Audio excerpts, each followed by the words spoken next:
নিচে নামলো দুজন। ফারজাদ এক পলক চেয়ে চোখ সরিয়ে নিতে গিয়েও আরও একবার চাইল প্রিয়তার মুখের হাসি। মমির সাথে কথা বলছে সে, তারই ফাঁকে চুলগুলো আবার কানের পিছনে গুজে দিচ্ছে। ফারজাদের এই দৃষ্টির সময়সীমা অতি নগণ্য হলেও বেশ সুন্দর একটা দৃশ্য দেখল সে। পরক্ষণে উঠে দাঁড়িয়েই বলল, অবশেষে এলি তাহলে। মমি চট করে হেসে বলল, এই ভাইয়া দেখো, তোমার আর প্রিয়তা আপুর জামার রং সেম। প্রিয়তা চমকে একবার নিজেকে আরেকবার ফারজাদকে দেখল। বিষয়টা বুঝতে পেরে অবাক হলো ফারজাদও। দুজনেই আজ কালো পড়েছে। প্রিয়তা ভ্রুকুচকে মমির দিকে চেয়ে ফিসফিসিয়ে বলে, এই মেয়ে, তুমি আজকে আমায় এটা পড়তে বলেছিলে? মমি ঠোঁট উল্টে বলল, তো আমি জানতাম নাকি ভাইয়াও যে কালো পাঞ্জাবি পরবে? আমার তো এই কামিজটা ভালো লেগেছিল বলেই দিয়েছি। একখান চমৎকার মিথ্যে বলে মনে মনে হাসলো মৌমি। ফারজাদ অস্বস্তি এড়াতেই বলল, কাকতালীয় ব্যাপার, হতেই পারে। চলো এবার, লেট হয়ে যাচ্ছে। সবাই বেরিয়ে পড়ল। ফারজাদ গাড়ি ঠিক করেছে আগে থেকে। এখন সমস্যা হচ্ছে এক গাড়িতে সবাই জায়গা হবে না। ড্রাইভারের পাশের সিটে বসেছে নিহাল, পেছনে মমি আর দিলরুবা বেগম। আরেকটা সিটে প্রিয়তা বসতে গেলে মমি বলে উঠে, তুমি এখানে কেন বসছো? প্রিয়তা অবাক হয়ে বলল, তো আমি কোথায় বসবো? ভাইয়ার সাথে বাইকে বসো গিয়ে। কেন? দেখছো না গাড়িটা কত ছোট, এইটুকু জায়গাতে তিনজন হয়। প্রিয়তা স্পষ্ট দেখতে পাচ্ছে গাড়িতে যথেষ্ট জায়গা আছে। চাপাচাপি করে বসলেও আরো দুজন অনায়াসে বসতে পারবে। সেই বলল, আমি বসতে পারবো তো? আহা আপু, তুমি বুঝতে পারছো না? এমনিতে তো ভাইয়া বাইকে একাই যাবে, তুমি সেখানে চলে যাও না, তাহলে আমরা সবাই একটু আরাম করে যেতে পারবো। দিলরুবা বেগমও তার সাথে তাল মিলিয়ে বললেন। হ্যাঁ হ্যাঁ প্রিয়তা, তুমি বরং বাইকেই এসো। নিহাল সামনে বসে দুই মা মেয়ের কথা শুনে হাসছে। দুজন কি মারাত্মক চালাক! দিলরুবা বেগমের সায় পেয়ে প্রিয়তা বাধ্য হয়ে ফারজাদের বাইকের কাছে গেল। তাকে দেখে ফারজাদ জিজ্ঞেস করলো, আপনি এখানে কেন? গাড়িতে নাকি জায়গা হবে না? কি বলেন? পেছনে তো তিনজন সুন্দরভাবেই বসা যায়, জায়গা হবে না কেন? কি জানি, আমিও তো বুঝতে পারছি না। চলুন তো। কিন্তু তারা এগোনোর আগেই গাড়ি ছেড়ে দিল। ফারজাদ ভ্রু কুঁচকাল তা দেখে বলল।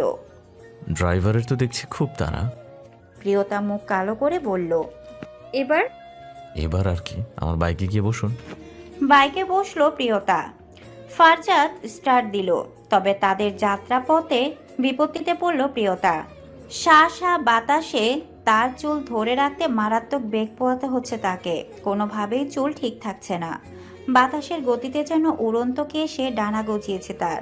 লুকিং গ্লাসে ব্যাপারটা বেশ কিছুক্ষণ ধরে খেয়াল করছে ফারজাদ। চুল নিয়ে প্রিয়তার বিরক্ত মাখা মুখখানা দেখে মজাও পাচ্ছে বেশ। তার কুচকানো ভ্রু বিড়বিড় করে ঠোঁট নাড়ানো, বারবার কানের পিছে চুল গোজা, সবকিছুই বেশ সুন্দর ঠেকছে যেন। ফারজাদ তৎক্ষণাৎ আবিষ্কার করলো ব্যাপারটা মোটেও স্বাভাবিক না। প্রিয়তার ভাবভঙ্গি কেন তার কাছে সুন্দর লাগবে? এটা তো উচিত নয়। সে ব্রেক কষল। আচমকা ব্রেক কষায় ফারজাদের পিঠের উপর হুমড়ি খেয়ে পড়ল প্রিয়তা। ঘাবড়ে গেল খানিক, ঢোক গিলে বলল, কি হয়েছে? ফারজাদ বলল। নামুন। প্রিয়তা বুঝে উঠতে পারল না কিছু, নেমে দাঁড়ালো। ফারজাদ তাকালো তার দিকে, ভীতু দেখাচ্ছে তাকে। ফারজাদ বলল, চুল বাঁধুন। প্রিয়তা অস্বস্তি নিয়ে হাসলো ক্ষীণ, বলল, আপনি বিরক্ত বোধ করছেন তাই না? জি। প্রিয়তা এবার আরো বেশি অস্বস্তিতে পড়ল। ব্যাগ হাতিয়ে দেখলো একটাও ব্যাগ আনেনি সে। উপায়ন্তর না পেয়ে হাত খোপা করলো। ফারজাদ দেখলো তাকে পুরোটা সময়। মেয়েটার সবকিছুই আজকাল বেশ চোখে লাগছে তার। সেই বলল, এবার বসুন। প্রিয়তা বসলো। চোখে মুখে তার আষাঢ়ের কালো মেঘের ছায়া। ফারজাদ বাইক স্টার্ট দিয়ে বলল, একে তো কোনো রকমে আলগা হয়ে বসে আছেন, তার উপর চুল ঠিক করতে বেশ নাড়াচাড়া করছেন। পড়ে যাওয়ার রিস্ক বিধায় চুল বাঁধতে বলেছি, এর জন্য মুখ কালো করে বসে থাকার তো কোনো মানে হয় না। প্রিয়তা থতমত খেয়ে ফারজাদকে কিছু বলতে যাবে, তার আগেই লুকিং গ্লাসে চোখ যায় তার। ফারজাদ তাকেই দেখছে। প্রিয়তা আর কিছু বলতে পারে না তাই। ফারজাদও চোখ সরায় অথপর। গাড়ি গিয়ে নিজেদের গন্তব্যে থামে। একটা সুন্দর রিসর্টে এসেছে তারা। চারিদিকে বেশ সুন্দর গোছানো পরিবেশ। প্রিয়তা বাইক থেকে নেমেই দাঁড়ায়। ফারজাদ যায় বাইক পার্কে রাখতে। গাড়িটাও এসে থেমেছে। নিহাল নেমে এসে দিলরুবা বেগমের পাশের দরজাটা খুলে দিল। দিলরুবা বেগম প্রসন্ন হেসে নেমে দাঁড়ালেন। ভেতর থেকে মমি বলে উঠল। আমার পাশেরটা খুলবেন না। নিহাল নিচু হয়ে বলল। কেন, আপনার হাত নেই? আম্মিরও তো হাত ছিল। নেহার ভ্রু কুচকালে মমির ঠোঁট চেপে হেসে নিজেই দরজা খুলল। তারপর নেমে দাঁড়িয়ে ঠাস করে আবার লাগাতে গিয়ে ওড়নাটাও আটকে গেল তাতে। নিহাল হেসেই বলে। বেশি কথা বললে এমনিই হবেই। মমি নাক মুখ কুচকে বলে উঠে। উচিত কথা বললে সবারই গায়ে লাগে। আপনি তো আচ্ছা পাজি মেয়ে। আপনিও তো অত ভালো নন। কি? ততক্ষণে প্রিয়তা সেখানে এসে বলে। তোমরা বাচ্চাদের মতো ঝগড়া করছো কেন ভাইয়া? উনিই তো আগে শুরু করেছেন। মোটেও না, আপনিই তো পায়ে পাড়া দিয়ে ঝগড়া করছেন। আন্টি, আপনি বলুন তো কে আগে শুরু করেছেন? দুজনেই ভীষণ ঝগড়ুটে। দিলরুবা বেগম হেসে বললে। হয়েছে, এবার চলো, বাকি ঝগড়া পরে করো না হয়। মমি ভেংচি কাটল।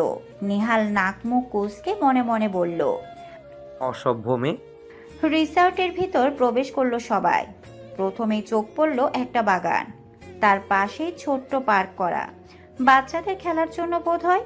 তার কিছুর সামনে সাদা রঙের 3 তলা একটা বিল্ডিং। বেশ চকচকে রংটা।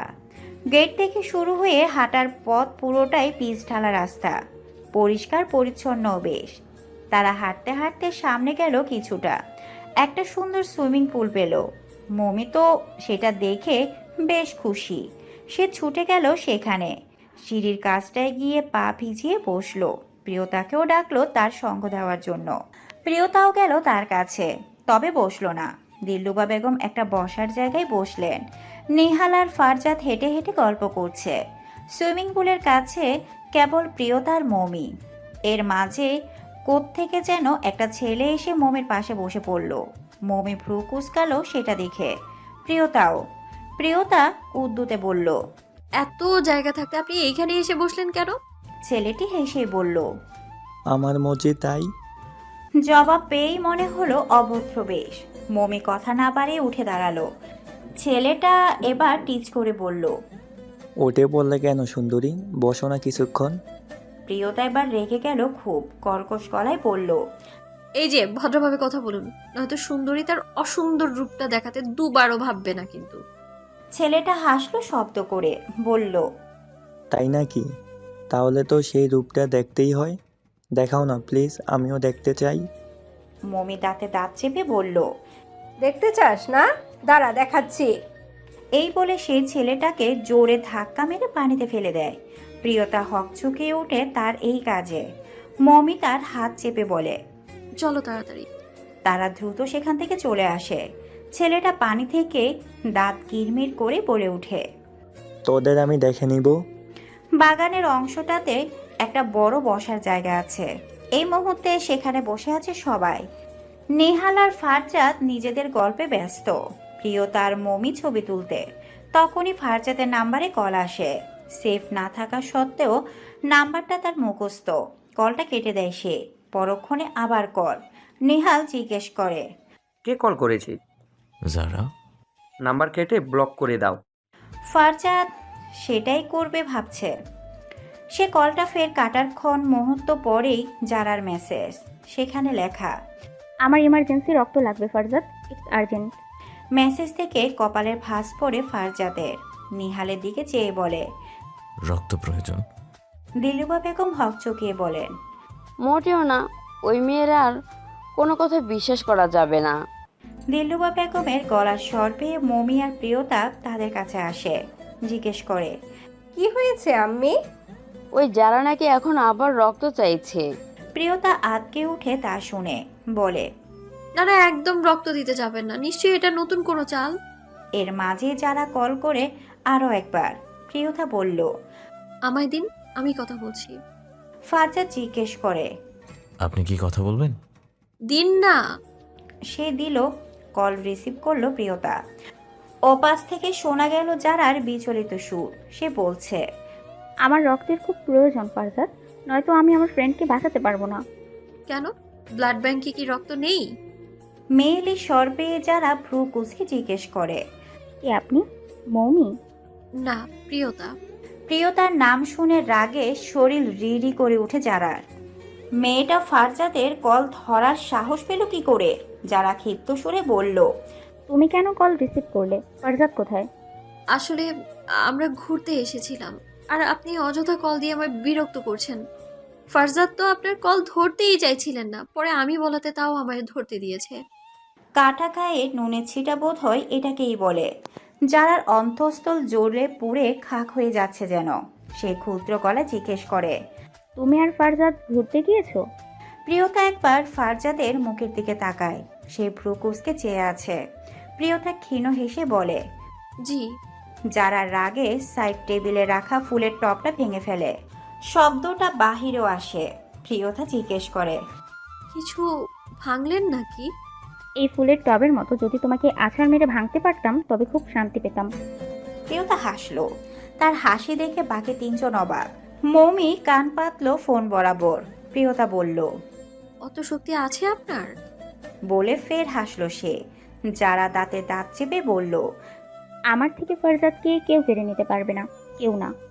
প্রিয়তা ছোট্ট নিঃশ্বাস ছাড়লো, বলল, কেউ কারো কাছ থেকে জোর করে কিছু কেড়ে নিতে পারে না ম্যাডাম। যে যাওয়ার সে এমনিতেই যাবে। আপনি তাকে হাজার চেষ্টা করেও নিজের করতে পারবেন না। আমি পারবো, সেই ক্ষমতা আছে আমার। ঠিক আছে, চেষ্টা করে দেখতে পারেন। All the best. আর আপাতত আমাদের ডিস্টার্ব করবেন না। ফারজাদের শরীরে এমনিতেই রক্ত কম, উনি কাউকে রক্ত দিতে পারবেন না। রাখছি। প্রিয়তা শেষ কথা শুনে সবাই হেসে ফেলে। ফোনটা ফারজাদকে ফিরিয়ে দেয় প্রিয়তা। ফারজাদ ফোন নিতে নিতেই বলে ওঠে, আমার শরীরে রক্ত কম? মিথ্যে বলেছি, এত সিরিয়াস হওয়ার মতো কিছু হয়নি। ফারজাদ কপাল কুঁচকালো তার কথা শুনে। মমি আর নিহাল ঠোঁট চেপে হাসছে এখনো। দিল্লুবা বেগম জিজ্ঞেস করলেন, কি বলছে মেয়েটা? ফারজাদকে নাকি নিজের করেই ছাড়বে। ফারজাদ তার হওয়ার জন্য বসে নেই, ফারজাদ অন্য কারোর। মমি বুক ফুলিয়ে কথাটা বলে ভাইয়ের দিকে তাকিয়ে চুপসে গেল। আবার পরে দাঁত কেলিয়ে হেসে বলল, না মানে তুমি তো ওই যারাকে পছন্দ করো না, তাই বলছিলাম। ফারজাদ বিরক্ত গলায় বলল, উল্টাপাল্টা কথা বলবি না, আমার পছন্দ না এসব। মমি মাথা নুয়ে বলল, আচ্ছা। প্রিয়তা বলল, নাম্বারটা ব্লক করে দিন। করেছি।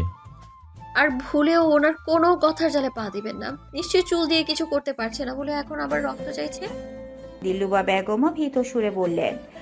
হ্যাঁ, আমারও তাই মনে হয়। সবাই থমথমে মুখ করে বসে আছে। মমি নাক মুখ কুচকে সবাইকে একবার পরখ করে বলল, ঘুরতে এসেও এমন মুখ করে বসে থাকলে ভালো লাগে বলো তো? নিহাল বলল, এটা ঠিক বলেছেন।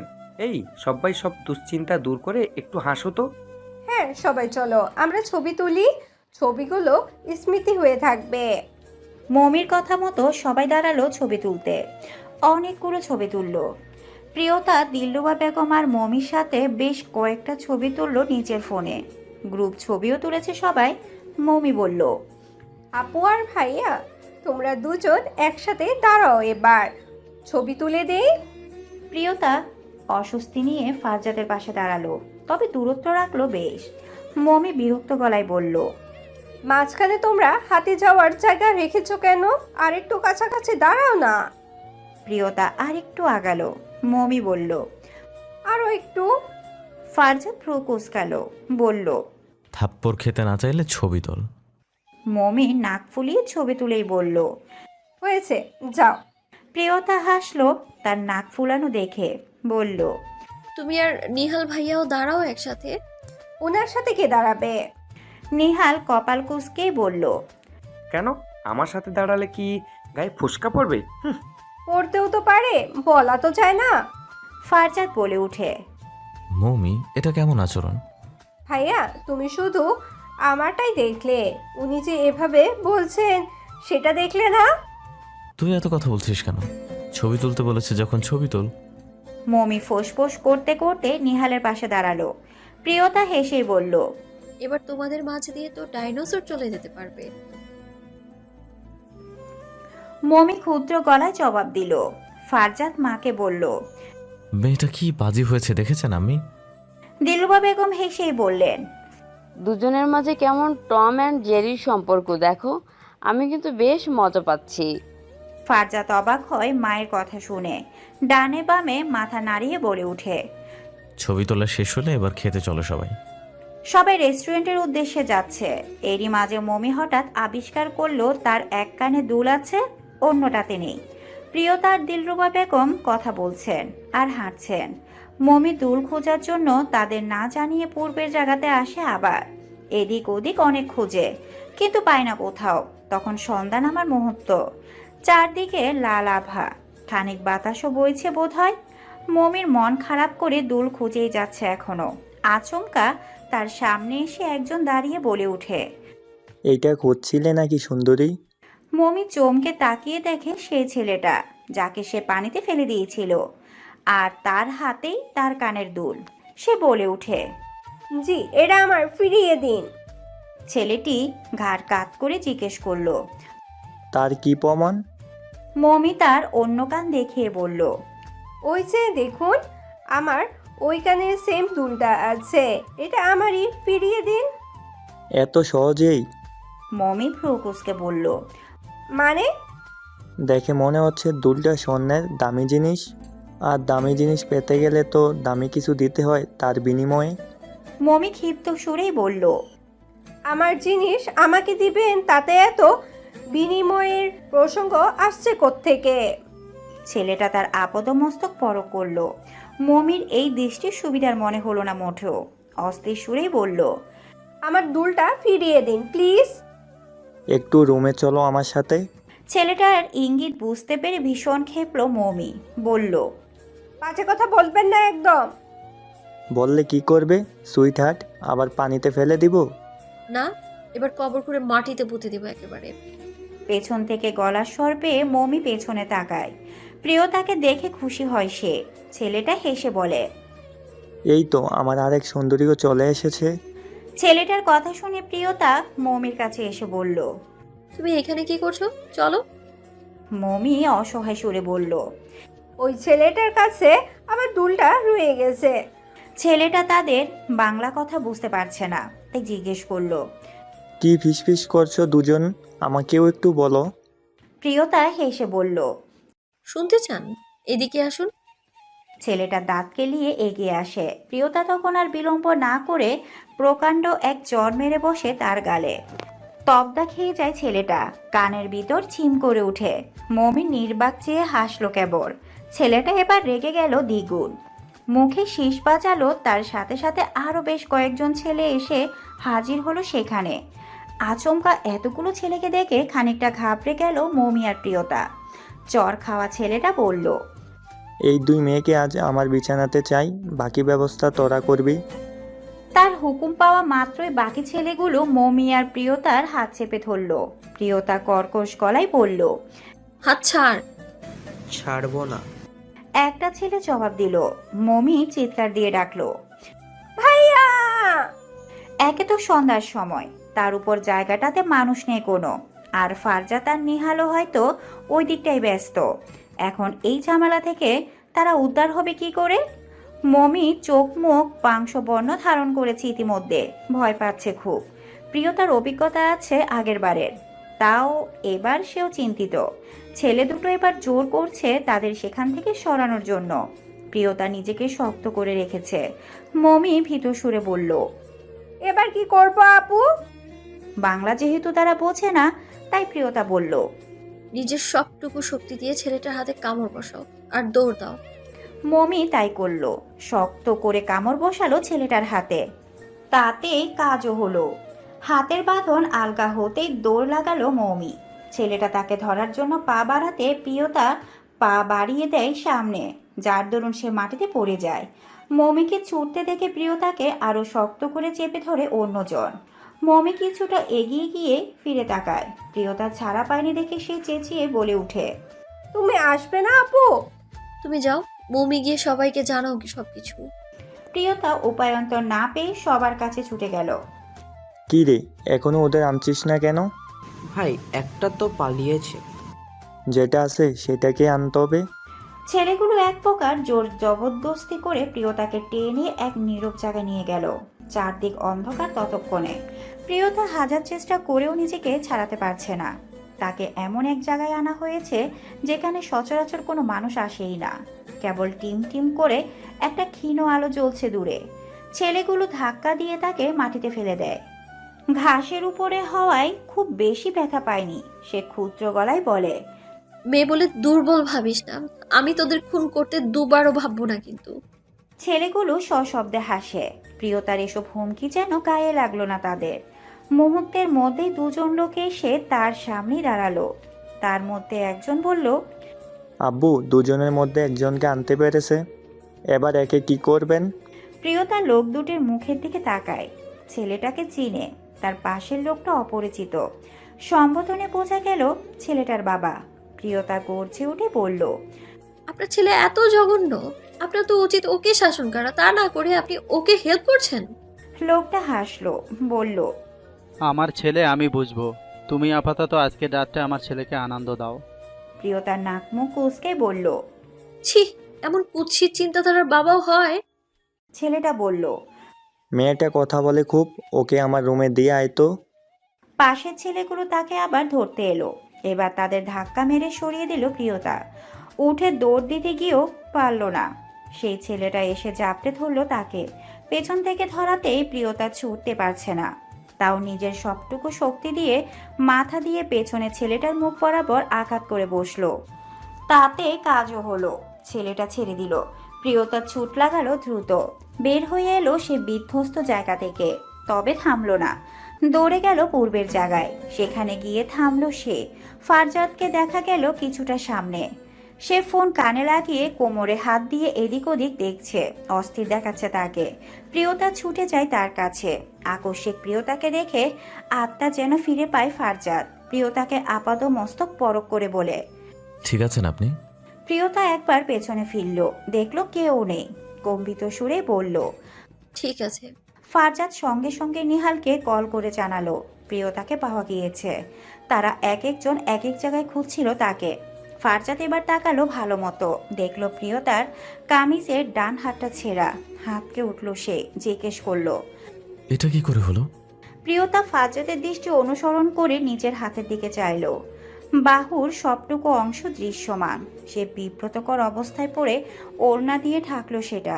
বলল, ওই লোকগুলোর থেকে নিজেকে ছাড়ানোর চেষ্টা করার সময়ই এমনটা হয়েছে। ফারজাদ চোয়াল শক্ত করলো, বলল, কোথায় ওরা? আমাকে নিয়ে চলুন সেখানে। আপনার কি মনে হয় ওরা আর সেই জায়গায় থাকবে? পালিয়েছে হয়তো, নয়তো আমার পিছু নিত। ফারজাদ তাকে আরো ভালোভাবে পরখ করলো। ক্ষীণ সুরে বলল, আপনি সত্যি ঠিক আছেন তো প্রিয়তা? ওরা আপনার সাথে খারাপ কিছু করেনি তো? প্রিয়তা মাথা নাড়িয়ে বলল, না, তার আগেই আমি পালিয়ে আসতে সক্ষম হয়েছি। ফারজাদ অনুশোচনা সুরে বলল, আমি আপনাকে এখানে এনেও সেভ করতে পারিনি। আমি সত্যি দুঃখিত। প্রিয়তা কিছু বলার আগেই নিহাল এসে জাপটে জড়িয়ে ধরলো তাকে।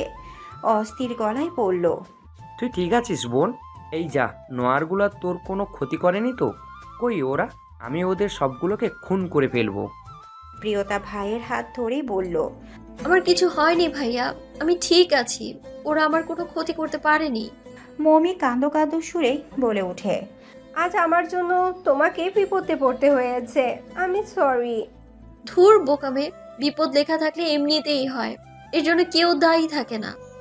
দিলরুবা বেগম এগিয়ে এসে প্রিয়তার মাথায় হাত রাখলেন। ক্লেশ নিয়েই বললেন,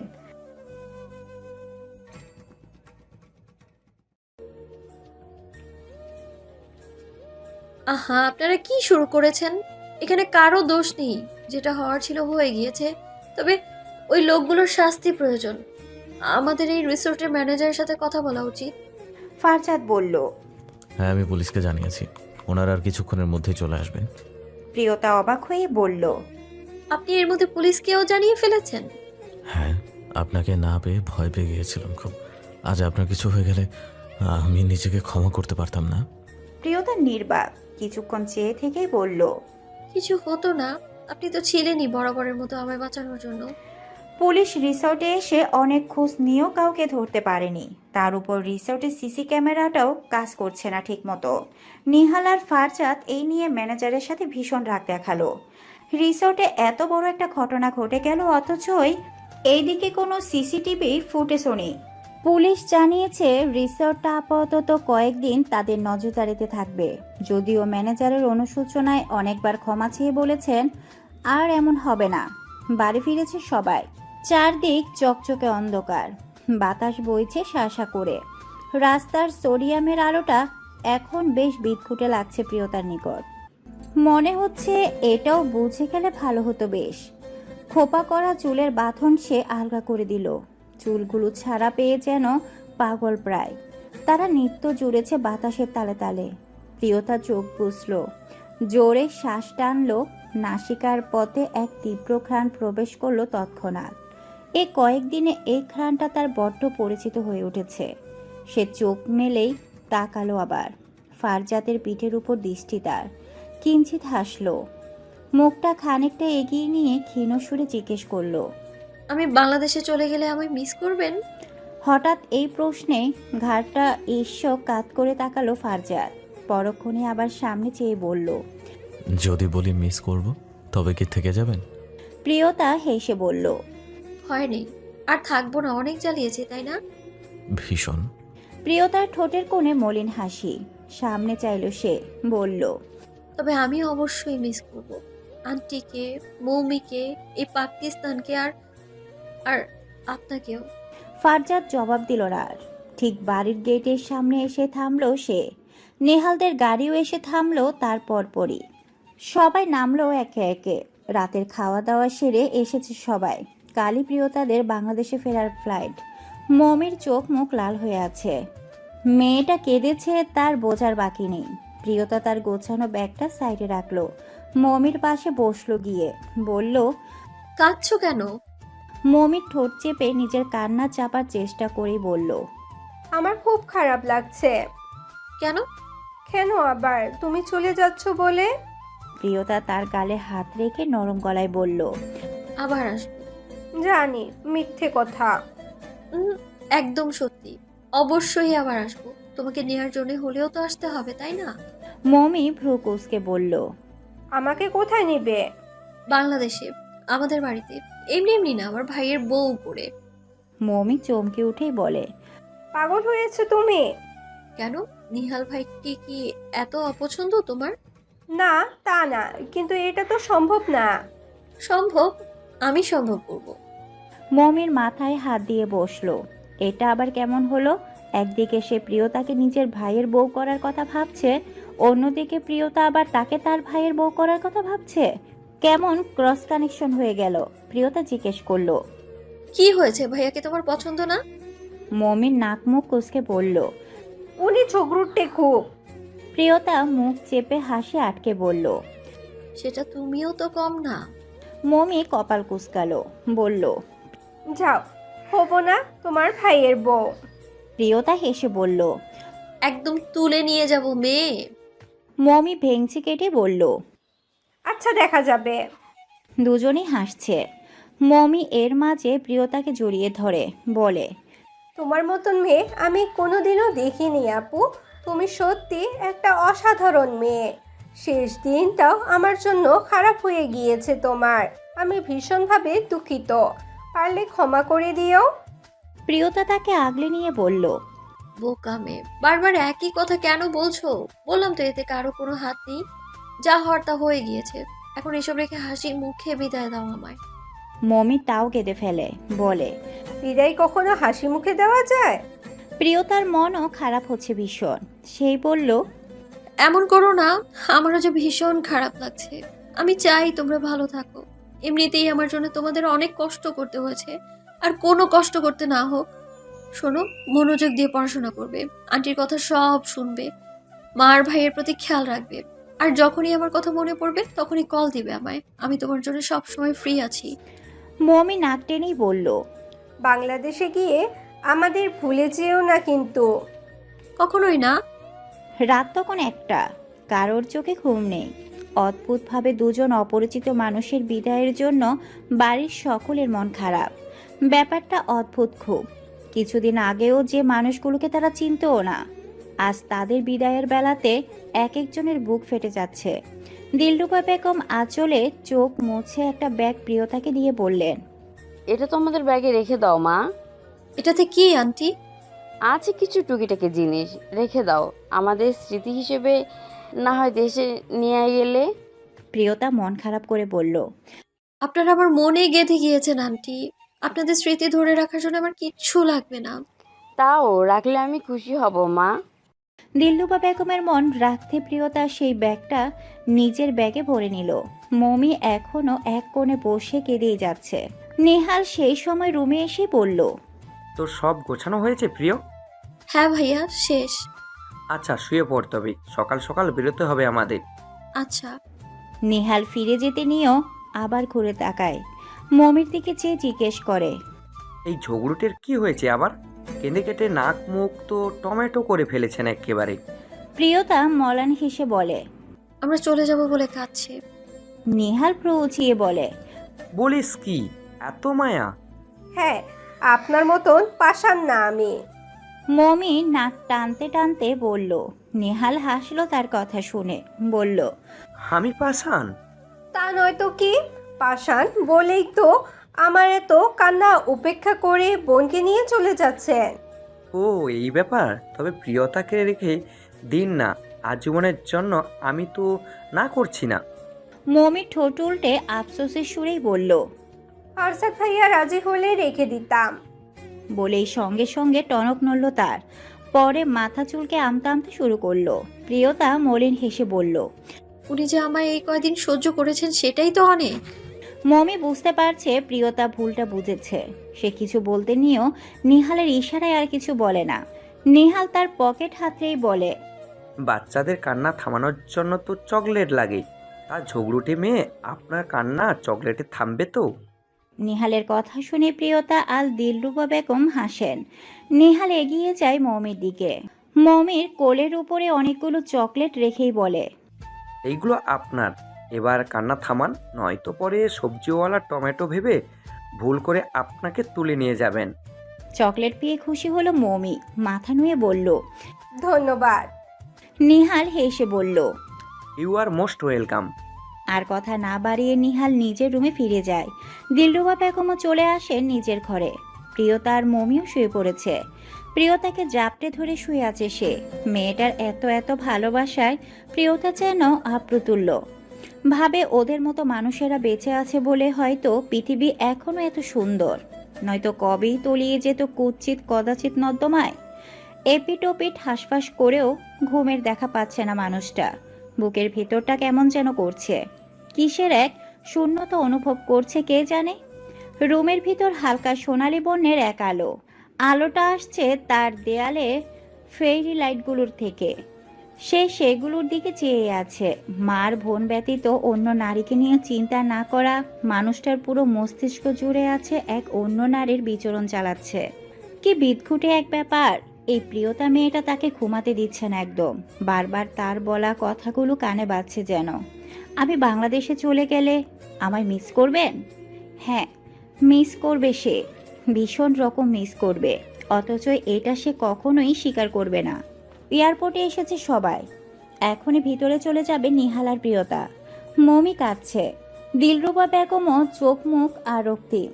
প্রিয়তা অনেক কষ্টে সংযত করে রেখেছে নিজেকে। সে মমির চোখ মুছে দিয়ে বলল, আর কত কাঁদবে মেয়ে? আমি আবার আসবো বললাম তো। এবার থামো, নয়তো কিন্তু আমি রাগ করবো এবার। মমি কান্না তো থামলই না, উল্টো বরং বাড়ল। প্রিয়তারও কান্না পাচ্ছে খুব। সে দিলরুবা বেগমের দিকে চেয়ে বলল, আন্টি আপনার মেয়েকে থামতে বলুন তো। দিলরুবা বেগম কষ্ট নিয়ে বললেন, কি করে থামবে মা? তোমাকে বিদায় দিতে যে আমাদের বড্ড কষ্ট হচ্ছে। প্রিয়তা ভুজু কোলে ভাঁজ ফেলে ঠোঁট চেপে বলল। এমন করলে কিন্তু এবার আমিও কান্না শুরু করব। ফারজাদ তপ্ত শ্বাস ছেড়ে বলল, আম্মি, আপনারা কি শুরু করলেন? ওনারা নিজেদের দেশে ফিরছেন, এতদিন পর প্রিয়তা নিজের পরিবারের কাছে ফিরছে, আর আপনারা এভাবে কেঁদে কেটে মেয়েটার মন খারাপ করে দিচ্ছেন। আর এই মমি, এবার তুই থামতো। মমি নাক টেনে অভিমানের সুরে বলল, তুমি কি বুঝবে ভাইয়া? এই কষ্ট তুমি বুঝবে না। ফারজাদ তার কথা শুনে দীর্ঘশ্বাস ফেলে। কষ্ট? বুকের কোনো এক অংশে এই অদ্ভুত অনুভূতিটাও যে তারও হচ্ছে। তবে সে সেসবের তোয়াক্কা না করে বিরক্তি গলায় বলল, আপাতত তোর কষ্ট সাইডে রেখে মেয়েটাকে যেতে দে, নয়তো তোদের কান্নাকাটির রোল থামতে থামতে ওনারা না আবার ফ্লাইট মিস করে বসেন। নেহাল তখন ঘড়ির দিকে চেয়ে বলল, হ্যাঁ, আমাদের এখন ভেতরে যাওয়া উচিত, সময় হয়ে এসেছি। প্রিয়তা এবার মমিকে জড়িয়েই ধরল, বলল, কেঁদো না, আবার আসবো তো আমি। আমি তোমায় ভীষণ মিস করব আপু। আমিও। মমিকে ছেড়ে সে দিলরুবা বেগমের সম্মুখে গিয়ে দাঁড়ালো, বলল, আন্টি, আপনাকে বলার মতো আর কোনো কথা নেই আমার কাছে। আপনি আমার দ্বিতীয় মা। আপনি আমার অনুপ্রেরণা হয়ে থেকে যাবেন আজীবন। আপনার এই ছোট্ট মেয়েটার জন্য দোয়া করবেন, বাকি জীবনে যেন আর মানুষ চিনতে ভুল না করে সে। দিলরুবা বেগম ঠোঁট চেপে কান্না আটকে প্রিয়তার মাথায় হাত বুলিয়েই বললেন, পৃথিবীর সব সুখ তোমার হোক মা, ভালো থেকো। আপনিও ভালো থাকবেন। তিনি চুমু খেলেন প্রিয়তার কপালে।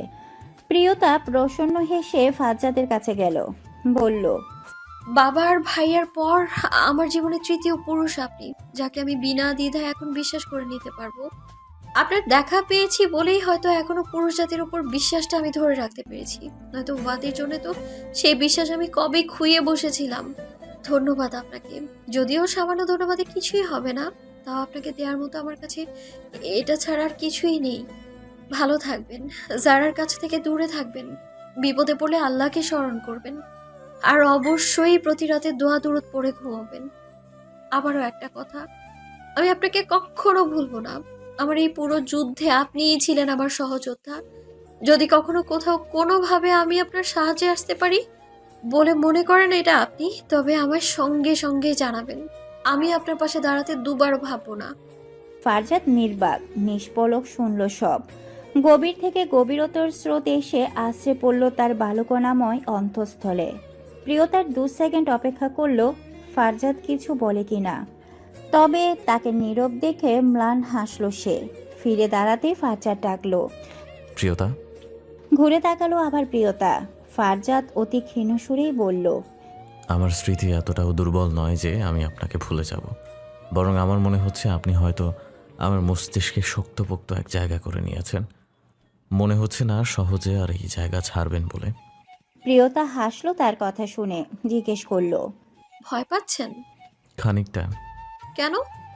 মস্তিষ্ক আমার বড় উদার, সে যদি নিজের উদারতার প্রমাণ দিতে গিয়ে আপনার জায়গা আমার মনকেও দিয়ে বসে, তখন তো বিপদে আমাকেই পড়তে হবে, তাই না?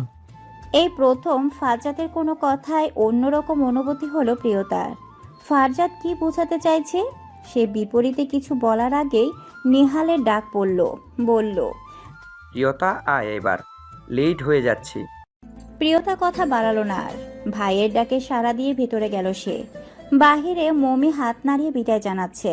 দিলরুবা বেগম চেয়ে আছেন ছলছল চোখে, অথচই ফারজাদের ঠোঁটের কোণে সপ্রতিভ হাসির রেশ। সবটাই প্রিয়তার নজরে পড়ল, তবে ভাবার সময় পেল না আর খুব একটা। ব্যস্ত হয়ে পড়ল প্রাসঙ্গিক কাজে। বাসাটা নীরব নিস্তব্ধ। মমি নিজের ঘরে কাঁদতে কাঁদতে এখন ঘুমিয়ে পড়েছে সে। দিলরুবা বেগমও শুয়ে আছেন। ফারজাদ ঘরে নেই, সে ছাদে উঠেছে। আজ ঠিক কতদিন পর সে এই বাড়ির ছাদে এসেছে তার কোনো হিসাব নেই। এখন বিকেল, অন্তরিক্ষের পিতিচ্ছি বরাবর রক্তিম আলোর বিছানো। ভানু মহাশয় এই ক্ষণে ললে মজেছে। গগনে এক পাশে দেখা যায় কিছু বিহঙ্গের চঞ্চলতা। প্রকৃতি আজ শান্ত নীরব, সবাই যেন আজ প্রিয়তার বিদায়ের শোকে শোকাহত।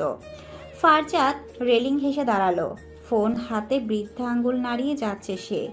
মাঝে মাঝে আবার 2 আঙ্গুল দিয়ে ফোনের স্ক্রিনের উপর টেনে ধরছে।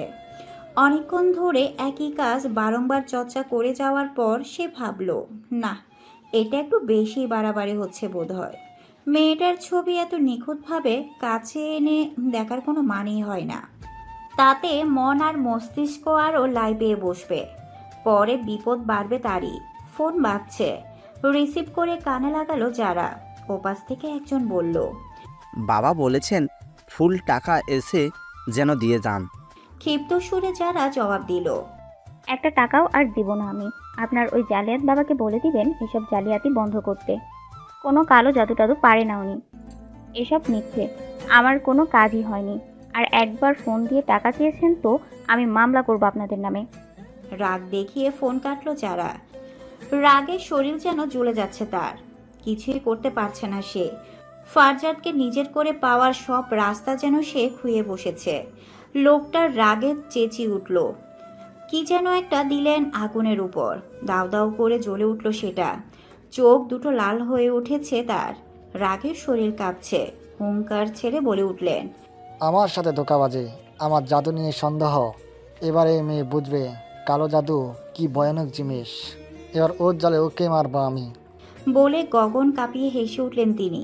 পরক্ষণে আবার চোখ বুজে দুলতে দুলতে কি যেন পড়তে আরম্ভ করলেন।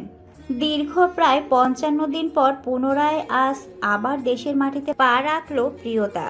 সময়টা অন্য সবার নিকট অতি ক্ষুদ্র ঠেকলেও তার কাছে এক আকাশ সমপরিমাণ ব্যবধান। এয়ারপোর্ট থেকে বেরিয়েই জোরে শ্বাস টানল সে। এই তো নিজের দেশের ঘ্রাণ পাচ্ছে। চারদিকে চোখ বুলালো। যেদিন দেশ ছেড়েছিল সেদিনের কথা মনে পড়ছে খুব। সেদিন ঠিক এইখানটাতে দাঁড়িয়ে বারবার পেছন ফিরে চাইছিল সে। দেখছিল তার নিজের দেশের মানুষগুলোর ব্যস্ত পদাচরণ। ভেবেছিল এক বুক ভালোবাসা নিয়ে ফের দেশে ফিরবে। হ্যাঁ, ভালোবাসা পেয়েছে ঠিকই, তবে মাধ্যমটা ভিন্ন। প্রিয়তা দীর্ঘশ্বাস ফেলল। সেসব কথা আর ভাববে না। যদিও মস্তিষ্ক হলো বেহায়া এক জিনিস, যেটা ভাবতে বারণ করা হবে সে সেটাই ভাববে বেশি। নেহাল ডেকে বলল, গাড়িতে ওঠ প্রিয়। নেহাল গাড়ি ঠিক করেছে। প্রিয়তা গাড়িতে বসলো গিয়ে। গাড়ি চলছে। প্রিয়তা জানালা দিয়ে দেখছে নিজের পরিচিত শহরটাকে। নেহাল বলল, আন্টি বা ফারজাদকে একটা কল দিয়ে আমাদের পৌঁছানোর খবরটা দেওয়া উচিত। প্রিয়তা বলল। হ্যাঁ, জানিয়ে দাও। নেহাল ফারজাদকে কল দিয়ে জানালো। কিছু সময়ের ব্যবধানে নিজ বাড়িতে পৌঁছে গেল তারা। প্রিয়তার বুক ধুক ধুক করছে। সে নেহালের দিকে চেয়ে জিজ্ঞেস করলো, ভাইয়া, বাবা মা আমায় ক্ষমা করবে তো? অবশ্যই করবেন, আর আমি আছি না, চিন্তা করিস না। ভাইয়ের আশ্বাস পেয়ে অনেকটা মনে শান্তি পেল প্রিয়তা। গাড়ি থামতে নেমে দাঁড়ালো তারা। নেহাল ভাড়া মিটিয়ে দিয়ে ব্যাগপত্র গাড়ি থেকে নামালো সব। ভেতরে যাওয়ার জন্য গেট খুলতেই দারোয়ান হেসে বললেন, গ্রামের বাড়ি থেকে আয়শা পড়ছেন আপা, কতদিন পর দেখলাম আপনারে। আপনি ভালো আছেন তো? প্রিয়তা ভাইয়ের দিকে তাকালো একবার, তারপর আবার দারোয়ানের দিকে চেয়ে হেসে জবাব দিল, জি চাচা, ভালো আছি। আপনি ভালো আছেন? জি, আল্লাহ রাখছে ভালো। আচ্ছা, আমরা ভেতরে যাই তবে। জি জি, যান। ভেতরে প্রবেশ করলো নিহাল আর প্রিয়তা। নিহাল কলিং বেল বাজালো। 2 মিনিটের মাথায় দরজা খুলে দিল প্রিয়তার বাবা অলিউল জামান। এতগুলো দিন পর বাবার মুখটা দেখে হাওমাও করে কেঁদে উঠল প্রিয়তা। অলিউল জামান মেয়েকে বুকে জড়িয়ে নিলেন। নিহাল প্রসন্ন হেসে ব্যাগ সব নিয়ে ভেতরে এলো। প্রিয়তা কেঁদেই চলেছে। অন্তঃস্থলে গভীর জখম যেন চোখ দিয়ে বয়ে যেতে চাইছে আজ। অলিউল সাহেব মেয়ের চোখ মুছে দিয়ে বললেন, আরে কেঁদো না মা, অনেক কেঁদেছো, অনেক কষ্ট পেয়েছো, আর না। প্রিয়তা কাঁদতে কাঁদতে নিচে বসে পড়ল। বাবার পা যুগল জড়িয়ে ধরে বলল, আমায় ক্ষমা করে দাও বাবা, আমি যে খুব অন্যায় করে ফেলেছি। অলিউল সাহেব মেয়েকে ধরে দাঁড় করালেন, বললেন, ক্ষমা করে দিয়েছি। সন্তান হাজার ভুল করলেও মা বাবা কখনো মুখ ফিরিয়ে নিতে পারে না। এই ক্ষমতা মা বাবার নেই। যা হয়েছে সব ভুলে যাও, নতুনভাবে শুরু করো সব কিছু। আমরা তোমার পাশে আছি। প্রিয়তা জড়িয়ে ধরল বাবাকে। এমন একটা পরিবারের সাথে এত বড় অন্যায় সে কি করে করতে পারলো? সে কান্না থামিয়ে তাকালো আশেপাশে, দেখলো মা নেই। বলল, মা আমার উপর এখনো রেগে আছেন তাই না? অলিউল সাহেব মৃদু হেসে বললেন, তোমার মায়ের তো বরাবরই অভিমান একটু বেশি। এখনো অভিমান করে নিজের রুমেই বসে আছেন। যাও গিয়ে অভিমান ভাগাও। প্রিয়তা চোখ মুখ মুছে মায়ের রুমের দিকে গেল। দরজার সামনে দাঁড়িয়ে দেখলো মা বিছানায় এক কোণে বসে আছে চুপচাপ। চোখ ছলছল করে উঠল তার।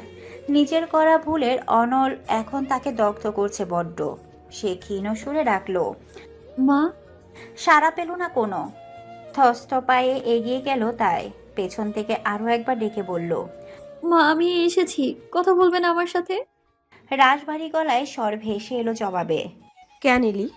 প্রিয়তা নিজেকে আর সংযত করতে না পেরে দৌড়ে গিয়ে মাকে জড়িয়ে ধরল, বলল, আমায় ক্ষমা করে দাও না মা। করবো না ক্ষমা। চোখ তুলে মায়ের দিকে চাইলো প্রিয়তা, দেখলো মায়ের চোখ মুখও লাল হয়ে আছে খুব, কেঁদেছেন তার বোঝার বাকি নেই। প্রিয়তা মায়ের গলা জড়িয়ে গালের সাথে গাল লাগিয়ে বলল, ক্ষমা করতে না পারলে শাস্তি দাও, তাও আমার থেকে মুখ ঘুরিয়ে রেখো না প্লিজ। এটা তো শাস্তি, আমি তোর সাথে কোনো প্রকার কথা বলবো না। প্রিয়তা শব্দ করে কেঁদে ওঠে, বলে, এভাবে বলো না প্লিজ, আমার ভীষণ কষ্ট হয়। আমার কষ্ট হয়নি, আমাদের কষ্ট হয়নি। আমার কষ্ট যখন তুই বুঝিসনি, এখন আমি কেন তোর কষ্ট বুঝবো? ছাড় আমাকে। প্রিয়তা তার হাতের বাঁধন আরো শক্ত করে বলল, ছাড়বো না, যতক্ষণ পর্যন্ত না ক্ষমা করছো ততক্ষণ পর্যন্ত এইভাবেই থাকবো। প্রিয়তার মা লুৎফা বেগম নিজেকে শক্ত করে রেখেছেন, না এত সহজে তিনি গলবেন না। মেয়েটা তাকে বড্ড বেশি কষ্ট দিয়ে ফেলেছে।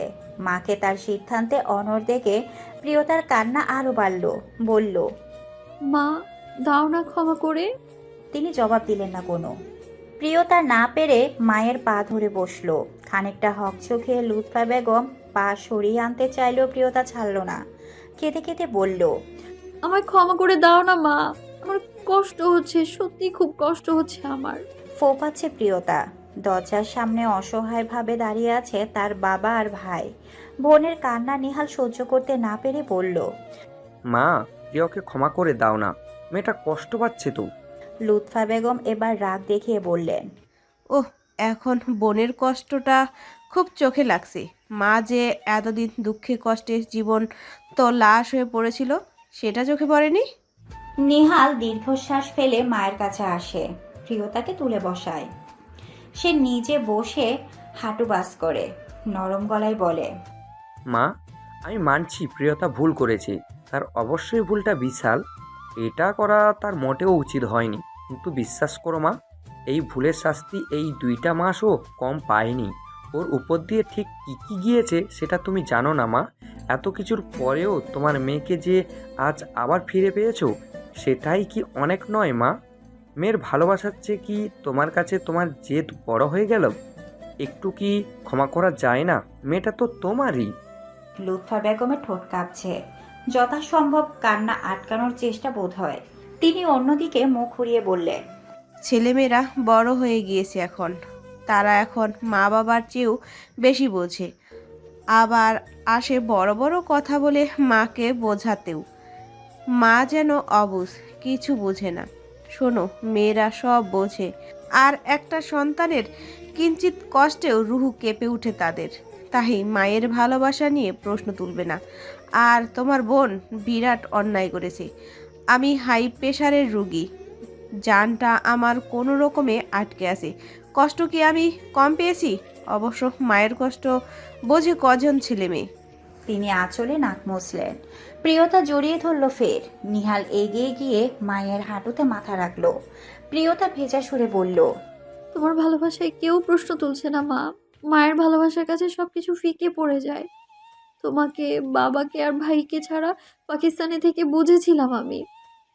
তোমাদের ছাড়া আমি ঠিক কতটা অসহায় সেটা বুঝেছি আমি। তবে ভাগ্যের গুণে সেখানেও এক মা পেয়েছিলাম আমি। তিনিও বুঝিয়েছেন মায়ের ভালোবাসা কতটা গভীর হয়। আমার ভুল হয়েছে মা, আর কখনো তোমায় কষ্ট দিব না, একটুও দিব না। একদম তোমার লক্ষ্মী মেয়ে হয়ে থাকবো। এখন দুধ দিলেই একটানে খেয়ে নিব সবটা, সবজি রাঁধলে আর মুখ কালো করে রাখবো না। প্রতিদিন সকালে উঠে তোমার সাথে হাঁটতে বের হবো। বিশ্বাস করো, আর একটু বিরক্ত করবো না তোমায়। দাও না ক্ষমা করে। নেহালও বলল, হ্যাঁ মা, ক্ষমা করে দাও না। মায়ের মন মোমের মতো গলে যেতে সময় নেয় না এক মুহূর্তেও। ছেলে মেয়ের এত এত অনুরোধে লুৎফা বেগমও বাধ্য হলেন নিজের রুক্ষ শক্ত খোলস ছেড়ে বেরিয়ে আসতে। তিনি প্রিয়তার দিকে চেয়ে কঠিন স্বরে বললেন, আর যদি কোনো দিন আমার কোনো কথার অমান্য হয়েছিস তো আর কখনো তোকে ক্ষমা করব না। না না, আর জীবনেও তোমার কথার বিপরীতে আমি যাব না, প্রমিস। মনে থাকে যেন। আচ্ছা, মনে থাকবে। এখন বলো, ক্ষমা করে দিয়েছো? তিনি রাশভারী গলায় নাক ফুলিয়ে বললেন, এইভাবে না, সুন্দর করে বলো না।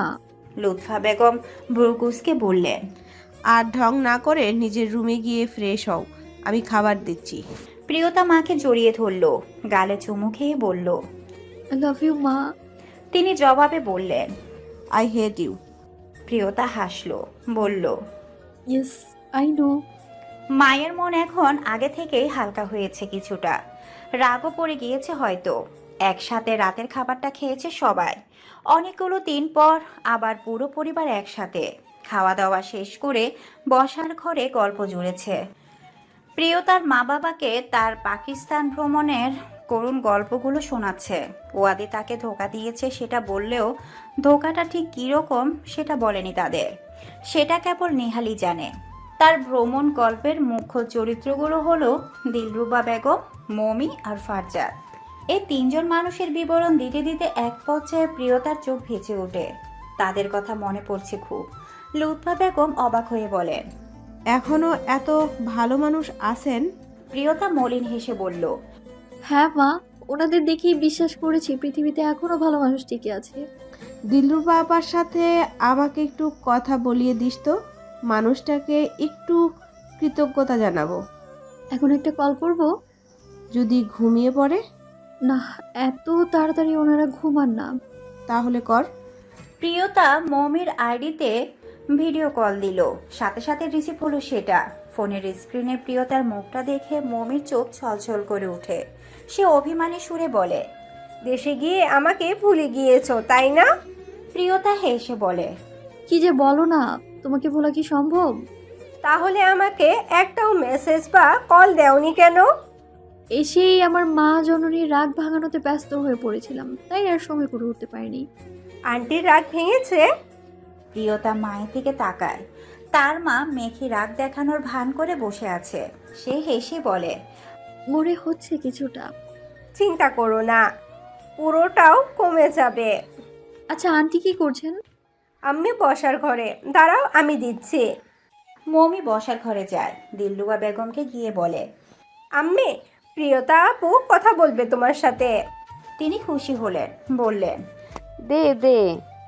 প্রিয়তা সালাম দিয়ে জিজ্ঞেস করলো, ভালো আছেন আন্টি? তুমি যাওয়ার পর ভালো নেই মা, তোমার কথা খুব মনে পড়ছে। প্রিয়তা মন খারাপ করেই বলল, আমারও, আপনাদের সবাইকে অনেক মিস করছি আমি। পাশ থেকে মমি বলল। নেহাল জবাব দিল, এটা তো আমাদের হোটেল আর ওনাদের বাসা, বললেই চলে আসা যাবে। মমি ক্ষিপ্ত সুরে বলল, তোমার ঝগড়ুটে ভাইটা দেখছি দেশে গিয়েও আমার সাথে ঝগড়া করছে, উনাকে তুমি কিছু বলো তো। দিলরুবা বেগম বললেন, আহা থাম না, তোর জন্য আমি একটু শান্তিতে কথা বলতে পারছি না। আমি কি করেছি আম্মি? উনি তো চেঁচে পড়ে আমার সাথে ঝগড়া করছেন। মা তুমি চিন্তা করো না, আমি ওর কান মলে দিব। এই কথা শুনে ভীষণ খুশি হলো মমি। জিজ্ঞেস করলো, এটা কে বললো? প্রিয়তা আপু? প্রিয়তা হেসে বলল, আমার মা। মমি লাফিয়ে উঠে বলল, তাই নাকি? আন্টি শুনুন, কান মোলাটা একটু জোরেই দিবেন, আমার আর আপনার দুজনেরটা মিলিয়ে। নেহাল ব্রোকোসকে বলল, মা, তুমি ওনার হয়ে কথা বলছো কেন? আমার মাও তো আপনার হয়েই কথা বলে, তাই আপনার মা আমার হয়ে কথা বলছে, সমান সমান, তাই না? মমির কথা শুনে সবাই একসঙ্গে হেসে ওঠে। নিহাল নাক ফুলিয়ে বলল, দেখেছো কেমন ফাজিল মেয়ে। প্রিয়তা আপু, তোমার ভাই আমাকে ফাজিল বললো কেন? প্রিয়তা জবাব দেওয়ার আগেই নিহাল বলল, ফাজিলকে ফাজিলই বলতে হয়। মমি নাক মুখ কুঁচকে বলল, প্রিয়তা আপু, তুমি কিছু বলছো না কেন? দিলরুবা বেগম বললেন, তোদের জ্বালায় মেয়েটা কিছু বলতে পারলে তো, এবার একটু থাম মা। মমি গাল ফুলিয়ে মুখ গোমরা করে বসলো। প্রিয়তা হাসলো তা দেখে, বলল, আন্টি, আমার মা আপনার সাথে একটু কথা বলতে চাইছেন। তাই দাও না, আমিও তো ভাবছিলাম কথা বলবো। প্রিয়তা মায়ের দিকে ফোনটা এগিয়ে দেয়। লুৎফা বেগম মুখে চওড়া হাসি টেনে হাতে নেন সেটা, মুখ বরাবর ধরে স্ক্রিনের দিকে তাকান। 1 মিনিট একইভাবে তাকিয়ে আচমকা মুখের হাসিটা কেন যেন মিলিয়ে গেল। তিনি অস্পষ্ট সুরেই বললেন, রুবা? ওপাশের মানুষটাও তার মতো সমান বিস্ময়ে চেয়ে আছেন, বোঝার চেষ্টা করছেন স্ক্রিনে ভাষা মুখটা আদৌ সত্যি কিনা। যখন বুঝলেন না এটাই সত্যি, এই প্রতিবিম্বের কোনো মিথ্যে নেই, তখন কম্পিত সুরে তিনি বললেন, লুফু। দুই পাশের বাকি মানুষগুলো অবাক। প্রিয়তা মায়ের চাহনি দেখে চিন্তায় আছে। এই চাহনি বলে দিচ্ছে তারা পূর্ব পরিচিত। মমিও তাই। দিলরুবা বেগম বিস্ময়ে বিষ্ট সুরেই বললেন, তুই প্রিয়তার মা? লুৎফা বেগম মাথা নাড়ালেন, বললেন, এত বছর পরেও আমার চেহারাটা মনে আছে তোর? দিলরুবা বেগমের চোখ ছলছল করছে। তিনি বললেন, এই চেহারাটা কি ভোলা সম্ভব? না ভুললে এত বছর যোগাযোগ করিসনি কেন? তিনি দীর্ঘশ্বাস ফেললেন, বললেন, নিজের উপর রাগ, ক্ষোভ আর অভিমানে আমি কারোর সাথে যোগাযোগ করিনি আর। আমি অনেক চেষ্টা করেছিলাম, অনেকভাবে চেয়েছি তোর একটা খোঁজ নিতে, কিন্তু পারিনি। তারপর আর দেশে আসিনি কেন? কোন মুখে ফিরতাম?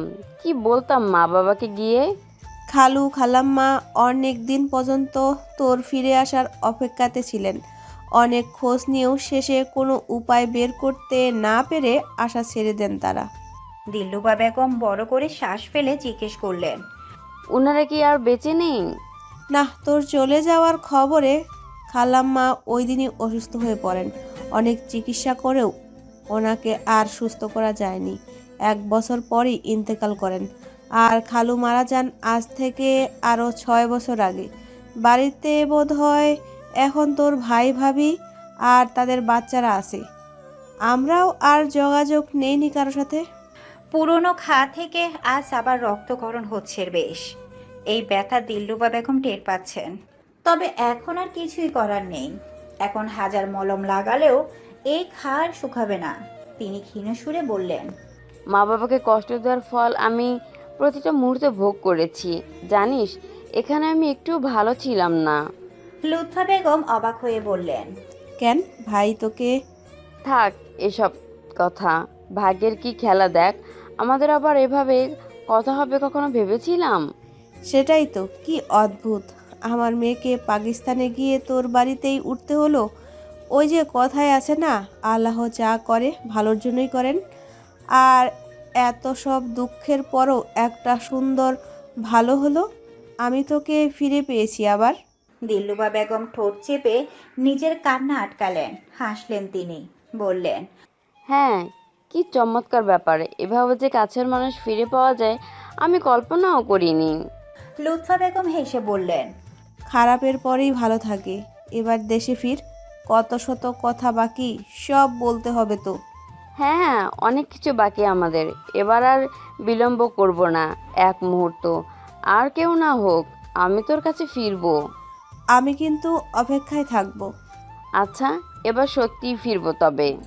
লুৎফা বেগম ক্যামেরাটা ঘুরিয়ে দিয়ে হেসে বললেন, ওদের মুখগুলো দেখ, কেমন হা করে চেয়ে আছে আমার দিকে। দিলরুবা বেগমও হাসলেন, বললেন, হ্যাঁ, এদিকে আমার মেয়েরও এই অবস্থা। আচ্ছা রাখ, তবে আমি ওদের বলি সব, নয়তো পরে চিন্তায় টিন্তায় স্ট্রোক করে ফেলবে।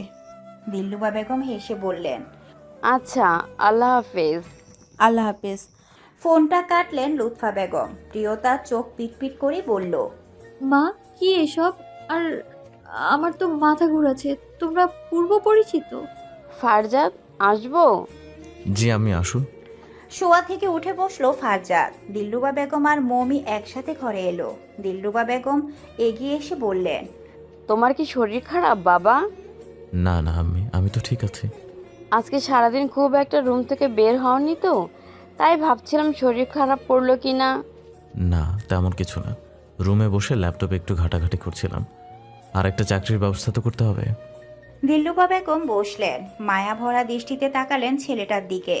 এই একটা ছেলের জন্যই হয়তো আজ তিনি বেঁচে আছেন। সেই ছোট্ট বয়স থেকে এত এত লড়াই করে তাকে ভালো রাখছে ছেলেটা। কখনো নিজের জন্য ভাবেনি।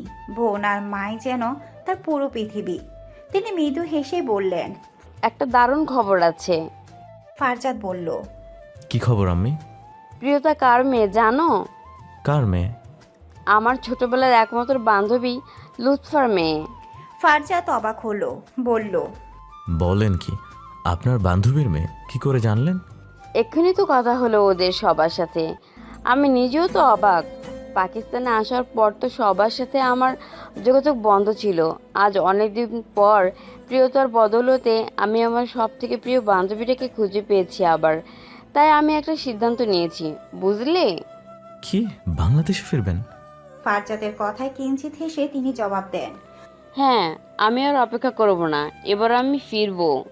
ফারজাদ দীর্ঘশ্বাস ফেলল। সেও চায় তার মা নিজে জন্মভূমিতে ফিরুক, একবার নিজের মাটির ঘ্রাণ নেক, একবার পা রাখুক নিজ বাড়ির চৌকাঠে।